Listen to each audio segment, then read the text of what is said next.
సభాధ్యక్షులు దైవజ్ఞ శర్మ గారు, chief guest 2024 న్యాయశ్రీ awards ఫంక్షన్కు జస్టిస్ నందా మేడం గారు, అదేవిధంగా లచ్చన్న సీనియర్ అడ్వకేట్, ఈ కార్యక్రమానికి విచ్చేసిన అవార్డ్స్ రిసీవ్ చేసుకోనికి విచ్చేసిన నా తోటి న్యాయవాదులు, ప్రభుత్వ న్యాయవాదులు, అదేవిధంగా ఒక కార్యక్రమం చేయాలంటే ఎన్నో శ్రమకు మల్లికార్జునరావు గారు చేసే కార్యక్రమంలో నేను 2007లో కార్యవర్గ సభ్యునిగా, ఉమ్మడి రాష్ట్రంలో హైకోర్టు న్యాయవాదుల సంఘం కార్యవర్గ సభ్యునిగా మల్లికార్జునరావు గారితో అనుబంధం. ఆ రోజుల్లో కీర్తిశేషులు రోషయ్య గారి ప్రభుత్వంలో జస్టిస్ నందా గారు 2009-10లో ప్రధాన కార్యదర్శిగా, నేను జాయింట్ సెక్రటరీగా పనిచేస్తూ ఈ కమిటీలో శశిధర్ రెడ్డి ఇక్కడ అవార్డు తీసుకున్న నా తోటి న్యాయవాది. కార్యక్రమాలు అవకాశాలు వస్తాయి, అవకాశాలు పోతాయి, కానీ మనం చేసే కార్యక్రమాలు ప్రతిబింబిస్తూ ఖచ్చితంగా 2007 కార్యక్రమం న్యాయవాదుల సంఘంలో అంటే ఒక కమిటీలో ఒక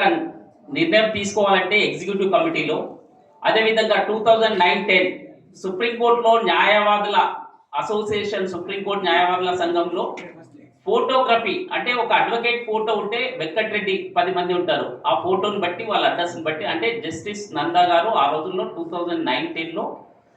సుదర్శన్ రెడ్డి గారు అడ్వకేట్ జనరల్ ప్రజెంట్ అంటే ఒక కమిటీలో తీసుకున్న నిర్ణయాలు ఇప్పటికీ అవి అంటే ఒక కార్యక్రమాన్ని చేస్తున్నప్పుడు వీళ్ళందరూ అంటే జస్టిస్ నందా గారి గురించి చెప్పాలనుకుంటే నేను ఆ కమిటీలో 2009-10లో జాయింట్ సెక్రటరీగా మేడం గారు 3 రోజుల్లో ఒక మహిళ ఒక 15,000 మంది ఉమ్మడి న్యాయవాదుల సంఘానికి 3 డేస్లో ఎలెక్ట్ అయ్యి చరిత్ర సృష్టించింది. అదేవిధంగా అంటే ఈ తీర్పుల్లో కూడా సమాజానికి డెడికేట్ కమిషన్ మీద ఇప్పుడు ఇచ్చిన తీర్పు దేశం మొత్తంలో అంటే అవకాశాలు అనేది వచ్చినప్పుడు, మనం ప్రూవ్ కావడానికి అవకాశాలు వచ్చినప్పుడు ఖచ్చితంగా మనం చేయాల్సిందే. అదేవిధంగా ఈరోజు న్యాయశ్రీ అవార్డ్స్ తీసుకున్న 2024 అంటే ఈ అవార్డ్స్లో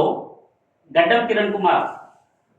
అంటే వెల్ఫేర్ అంటే ఫిషర్మెన్ అంటే ఒక 6 లక్షల మందికి ప్రభుత్వం నుంచి ప్రతినిధిగా, అదేవిధంగా బుక్యా మంగిలాల్ నాయక్ ఎండోమెంట్స్ ప్రభుత్వ న్యాయవాదిగా అంటే ప్రతి ఒక్క ఊర్లో ఒక గుడి ఉంటుంది, ఆ గుడి అంటే వాళ్ళకి లింక్ అయి ఉంటారు ప్రభుత్వానికి. అదేవిధంగా ఎన్ఎస్ అర్జున్ కుమార్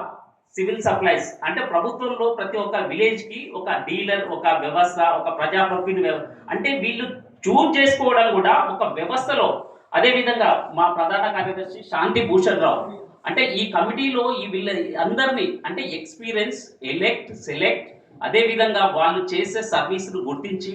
న్యాయశ్రీ అవార్డ్స్ ఇస్తున్నందుకు నేను ఈ సంస్థకు ప్రత్యేకంగా అభినందనలు తెలియజేస్తూ, నాకు కూడా ఒక 15 సంవత్సరాల కింద నాకు అవార్డు ఇచ్చారు, నేను కూడా ఈ స్థాయికి రావడానికి ఈ సంస్థ కూడా కారణమని తెలియజేస్తూ, సార్ గారు దైవజ్ఞ శర్మ, దైవం ఎక్కడుంటుందో తెలియదు కానీ మనలో ఒక దైవాన్ని క్రియేట్ చేస్తూ, జనరేట్ చేస్తూ, ప్రకాశిస్తూ, బ్రైట్ అనేది క్రియేట్ చేస్తూ, జనరేట్ చేస్తున్న ఈ సంస్థకు ఇదే విధంగా అవకాశాలు ఇచ్చినందుకు కసి ఉండాలి, ప్రతి ఒక్కరికి కసి ఉంటుంది, కృషి ఉండాలి, ప్రతి ఒక్కరి కృషి ఉంటే ఖచ్చితంగా ఒక 10-15 సంవత్సరాల్లో జస్టిస్ నందా గారి ఆ స్థాయికి రావచ్చు అనే అవకాశాన్ని నేను తెలియజేస్తూ, ఏకీభవిస్తూ, అవకాశాలు అనేది మన ఇంటికి రావు, అవకాశం కొరకు మనం ఆ ప్రాంతానికి వెళ్ళాలి, ఖచ్చితంగా పోరాడాలి, సాధించాలి. వ్యవస్థకు మనం అవసరము, వ్యవస్థ మనకు అవసరం. ధన్యవాదాలు.